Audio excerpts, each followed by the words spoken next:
Alright, now up on our group I'm going to be putting some cutting instructions that are going to be, these are all, well, most of my finished blocks in here. Right, keep things together, keep my projects together. So these are my two, I had to do another one today, but these are my two end foundation piece hearts, yeah? There's a video up on them, you know, go and have a look, you know, because I want one either end of my long quilt as the centre block.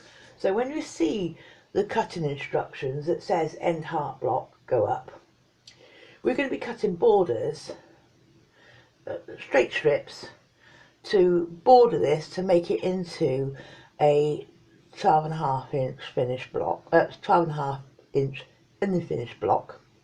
So when you see the last one, I think it's D, shape D, which is not got any colours on at all. This is shape D. This is your 6.5 inch square, which it will be because doing it on foundation piecing, it can't be anything else bar 6.5 inch square when you finish. Okay, so that's going to be our middle bit that we're going to now cut things to go around. Now,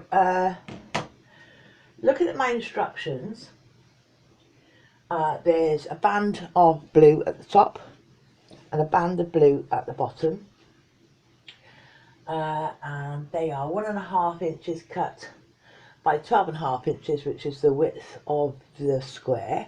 So I need two, so that's 3 inches, but I also need, remember I'm doing this both ends of the quilt, so I'm making two blocks, so actually I want 6 inches by 12.5 inches basically. Okay, now hang on, I just gotta figure out where to start with this fabric. That's a bad end because I cut loads of different bits out of it. So I will take the good end, fold it in half,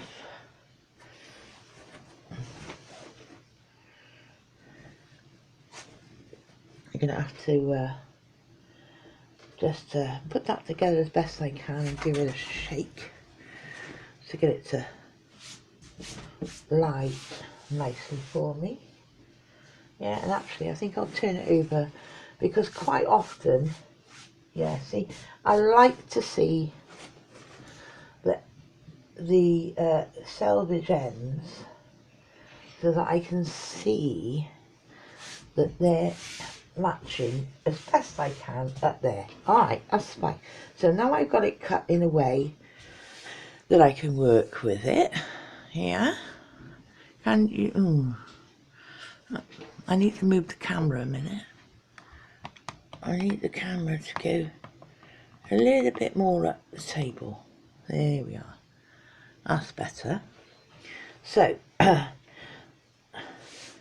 what did I say? So basically, I want 6 inches by 12.5, 4 times. Now 12.5, that's 48, that's 50, that's more than the width of fabric. But let's just see how we go, alright? Let's just see how we go. So, small cutter's no good to me. Large cutter, well, now I'm trying to think about how you would do this if you were doing it yourself. You would take a long ruler, like this, and first off, you would put a line on the fold, make sure your line at the top is looking good, and then you would cut to make yourself a sharp end. Yeah, having made that lovely sharp cut, so that's like a 0-0 cut. Yeah, then you would one in the corner, you would then move your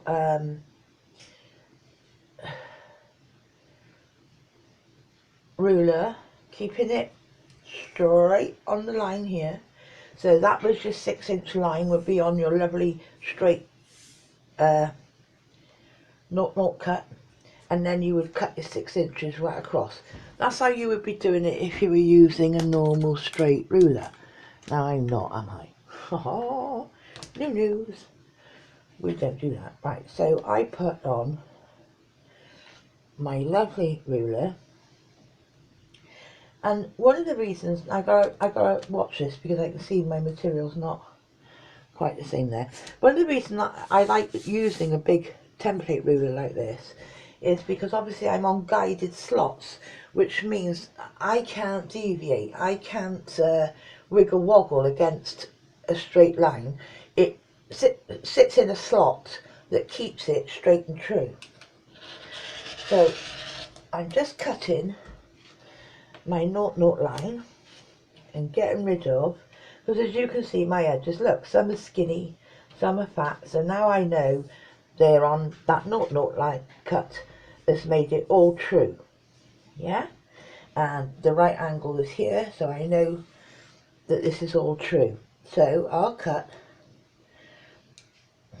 get in it, I am now cutting on my 6 inch, okay, but so if I take away the main fabric, I have now cut on my 6 inch, but now I'm going to subcut it. So I am now cutting it because we want 1.5 inch strips.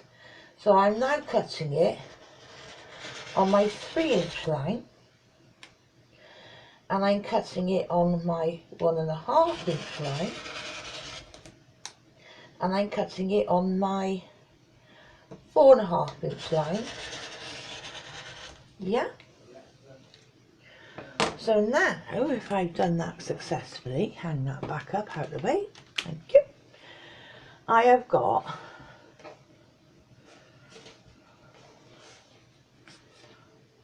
four strips. I know that it's a lot longer than I need, but you know me, I use tiny bits of material when I'm appliquing and this, that and the other, so trust me, it will not get misused. So I can take one strip at a time, and we want them to be 12.5 inches long, yeah? So now I got a lovely straight cut, and I will get my ruler down one more time, and I'll look at it, and to save fabric I will move it the other way around so that my fold stays intact, and I'll just plop my ruler on the bottom line, yeah, and I will do my 0-0 cut to get rid of that selvage, and we want it 12.5 inches long. So there we are. So now I've got two strips 12.5 inches long. See, I needn't have done, I wasn't really thinking, I needn't have cut that much. This is not long enough, so that's going to have to stay somewhere. But don't worry about that, because I will use my fabric for lots of different things. So that's one end of the block done with that. So I'll just put another strip under that I cut.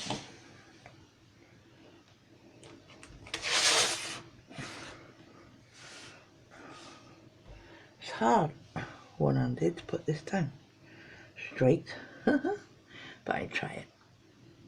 Right, so I'll just plop that back on top of there again, looking at my bottom line, just in my ruler so it's straight, and I'll just take my knot and take my, get in there, 12.5 inch cut. That again can go there in the scrap pile, that's rubbish, and that is my other two 12.5 inch strips. So what do I do with the first two? There they are. Okay, so that's that bit done. and I'm waiting to go with that, and the rest of this I'll put that in the bin and put this back in my project bag with all the rest of my material, and I will use it again. Now, what's the second thing we need to cut? We need cut B, cut C, 2.5 inches by 6, so 10.5 by 10.5 by 3.5. So I reckon I could get away with one cut with this. So I need to get my white. Where are you, white? Oh. Fold it back in a manner that I can nicely work with. Yeah. I'm folding it in 4. I can bring that up on my worktop. Again, like to bring the selvage edges to the fold. Yep, so that they look good to me. And get my ruler down again. I know this is pretty straight, so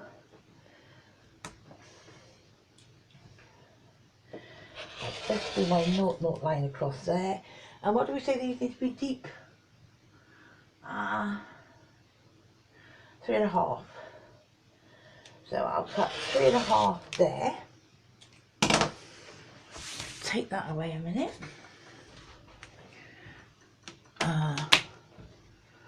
Slithers I cut off, take away. 3.5 inch. Okay. Lay that back out. Get my ruler back down. This time I know I've got a selvage to cut off. Lay that on there, and they have to be 10.5 inches in length. So do my 0 cut, 10.5, and just take away my 0 cut, take away my 2 strips that I've cut, move this along a bit, put my 0.0 line back on it, and say okay, 10.5. Right, so now I have got 4, because remember there's 2 blocks, I've now got 4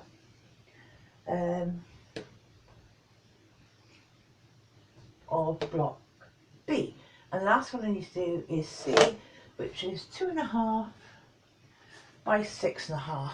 So get my white back, come back white, oh it's forgiven.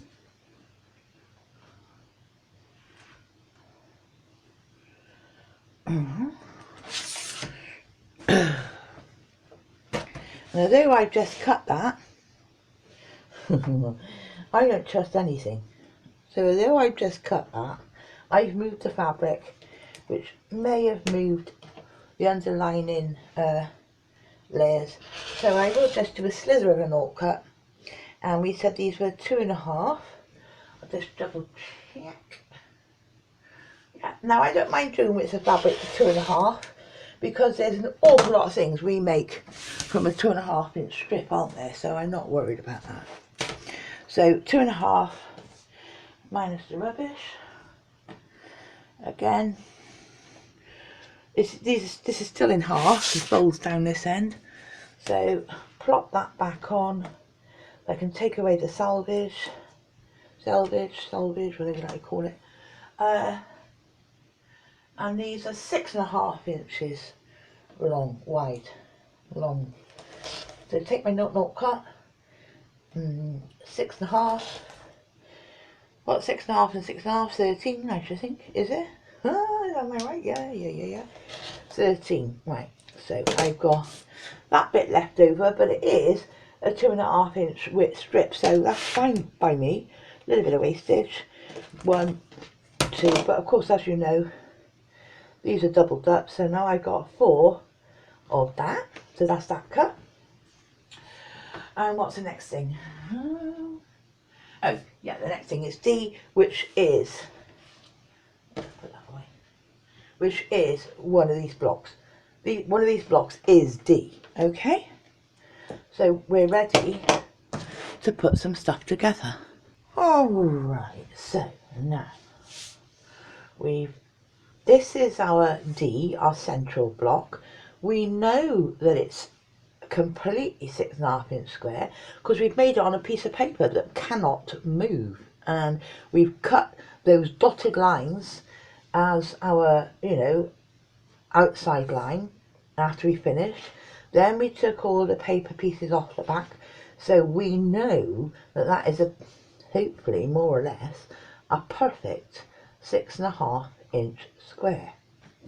So taking the shorter pieces that we cut, and yet again I gotta just double check that my see, they fit perfectly.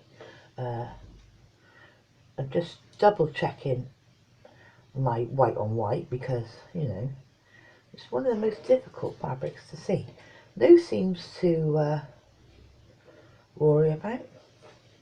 I need to sew a short strip across the top and making sure it's the right way up.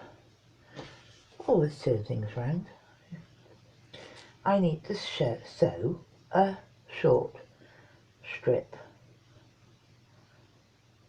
across the bottom. So I'm making sure that this edge is lined up, and I'm just making sure that that edge is lined up, which it should. It really, really should.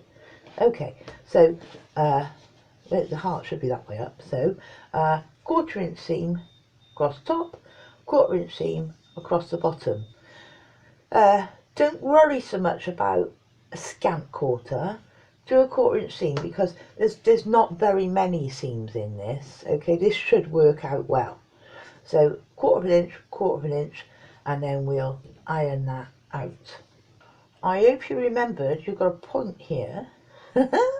We haven't up here or this size, but we did have here. But look at that. Just by sheer magic, because I did a proper 1/4 inch seam and making a foundation piece block, it's so precise, which is why I love doing foundation piecing. Yeah, brilliant, brilliant, brilliant. But we do have a point here, so that's something you might want to take into consideration. Now I need to find some of my long pieces. The next thing I need to do, I need to look at it under the light, make sure it's right way around. So best size together, pretty size together. If you've been fairly good with your sizing, then they should fit. I'm looking at mine, okay, so I'm looking at it from both sides, and there's about a 30 tooth and a 30 tooth. This is a little bit longer, which is absolutely acceptable, not a problem, right? Okay, now, so that's gonna go that way, and obviously making sure, yep, that's the pretty side. So again, I know these are both cut the same, so again, lining it up, plonking it on, pinning it on. Notice that I pin away from my sew line. I mean, it's still pinned, it's not going to move, but you notice I always pin so I can keep the pins in and sew without it going under my needle. So now, 1/4 inch this side, 1/4 inch that side, we're going to iron it back. Alright, so I've ironed those back.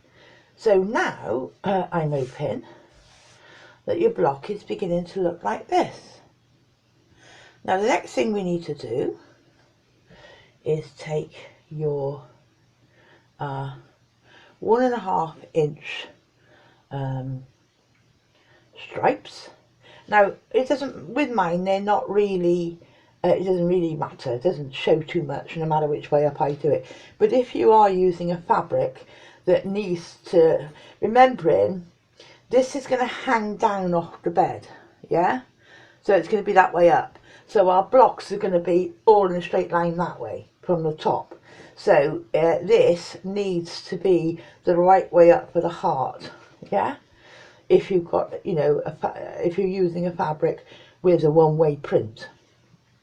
So the next thing we need to do is to attach, oh gosh, I'm loving this, you see, if you cut precise shapes and you sew with a, you know, absolute 1/4 inch, you see my everything fits. So again, just gonna pin that in place. Yeah, and pin that in place. So I keep my pins away from the edge, and exactly the same with the other end, yeah, because this is the bit that will be the hanging right down now. So with mine, again, it doesn't really matter with mine which way up it goes. I like it that way, so it's always easier for me to turn things round. I know which way up it is because that's the top of the heart. So I just want to again pin that. Now if your block is slightly smaller than your band, equalize the distance so it's not all out one end, yeah, just put this on so it's centralized over the block. I mean, I'm pretty lucky, but I know when I was a beginner sewing how these things happen and you go, what? So just, as I was saying on a video earlier on, centralising your mistakes so every edge gets a bit, right? So now, 1/4 inch this side and a 1/4 inch down that side. Right, so I've stitched that on. As I said, the runner is running this way, yeah? So this is going to attach to our row of squares. So this will hang down, yeah? That's why I've made this border, so it gives it, you know, you will actually then be able, when you put this runner on your bed, you'll be able to say, right, well that should be the edge of my bed. Or you can equalise it using this colour so that you know you've got it centralised across your bed, yeah? If you know what I mean. Anyway, so that, if I turn it round towards you, so that's what, and the rest of the blocks are going to be running off it this way. So this is the hang down, all right? So that's the end heart block done. I hope you like it. I like it. I love it in my colours. I hope you love it in your colours. So that's, we need to make, do that again. Exactly the same for the other end, yeah? Which will, it doesn't matter which way you do it because you can hang it that way or you can hang it this way. Just make another one exactly the same for the other end as a bed runner.